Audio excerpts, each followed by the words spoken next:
Представете си следната ситуация. Отивате на матч на световното първенство по футбол в Съединените американски щати.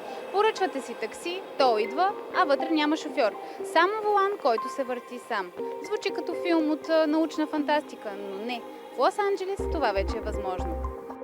Градът на ангелите се превръща в огромна витрина на бъдещето. Лос-Анджелис е сред местата, където автономните таксита вече возят пътници без човек зад волана.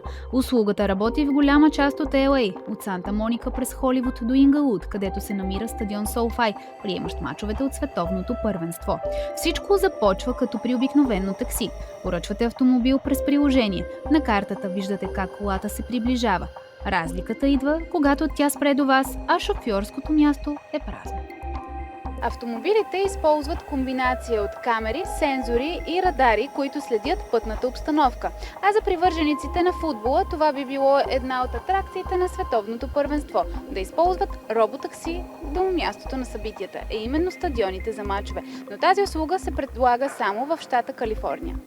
Феновете лесно могат да се придвижват от хотела си до района на стадиона без да търсят паркинг и без да шофират в прочутите задръствания на Лос-Анджелис. Цените се променят спрямо трафика, но обикновено едно пътуване с такъв тип такси излиза между 30 и 60 долара, като това е една идея по-скъпо от компаниите за таксита. Голямата разлика обаче идва от това, че в този тип превоз не оставяш бакшиш. Логично, защото няма шофьор.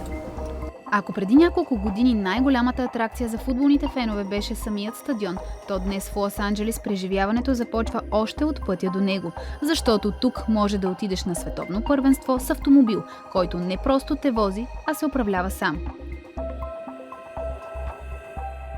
Нашето пътуване до Rodeo Драйв приключи. Най-важното е, че всичко беше безопасно и нашия водач също беше с предпазен план.